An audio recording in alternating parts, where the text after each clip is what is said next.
Pred nekaj leti me kliče kolega, ki rab na svet, kakšen avto naj nabavi njegova mama. Prav, nekaj enostavnega, seveda višjega, da lažje sedi, da se dosti enostavno pelje, da je ugodno, pa ne preveliko. In ga vprašam, kaj pa plastika, je problem, če ni lih najbolj fancy? Prav, sploh ne. In izstrelim, Ignis ali pa Vitara. Ignis se ni bil všeč, Vitara pa zelo in še danes jo voz in je srečna.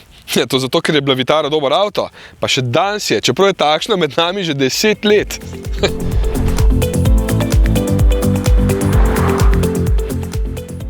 To se marsikje pozna, ampak ne nujno v slabem smislu, ker ni neke nepotrebne navlake v avtu, se vedno pelje odlično. Podvoz je tukaj eno najlepše uglašenih med malimi križanci, zato je dovolj udobno in dovolj zanesljivo, da boste zelo zadovoljni.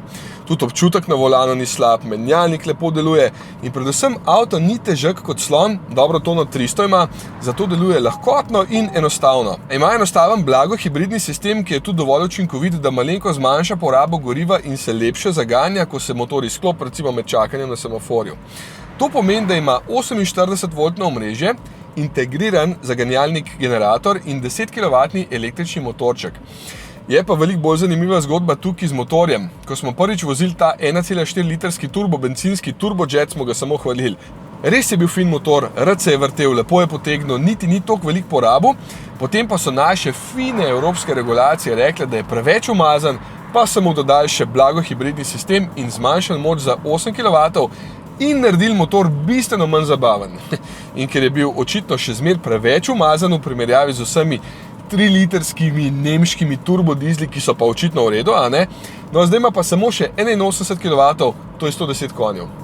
Raj ne bom povedal, kaj si mislim o tem in tistih, ki si izmišljujejo vse te bedarije, ker bo moral potem naš Rok ves moj govor pokriti pi. Ampak v resnici je ta pogon zdaj celo malo boljši kot tist pred njim, ker so očitno inženirji lepše nastavili rekuperacijo in manj čutem pojenk, ko spustim pedal za plin. Pri prejšnjem me je to stalno motil, ker se mi je zdel, da moja vožnja potem ni toliko tekoča. Pa moči ni premalj.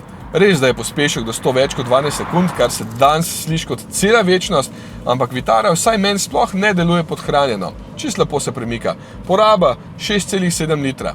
Ok, pozabil sem povedati, da ima 4-kolesni pogon in da se tudi po slabših podlagah lahko čisto lepo pele. Eden bolj terenskih avtov je v tem priljubljenem segmentu malih križancev. Znotraj smo ga že 100-krat pokazali, pač izgleda malo zastarela, tudi ta sistem je majčkeno zastarel, pa sploh počasen, tako da kar traja malo včasih, ampak je vse čisto lepo uporabno, tudi izdelava se ne zdi slaba, sploh pa ni tistih fancy dodatkov, ki delajo te male križance tako popularne. Ja, Vitara pač ostaja enostaven avto za tiste, ki bolj kot kič cenijo enostavno uporabo, dobro vožnjo in celo malo terenskih zmogljivosti. Še vedno bi ga brez težav priporočil kolegovi mami.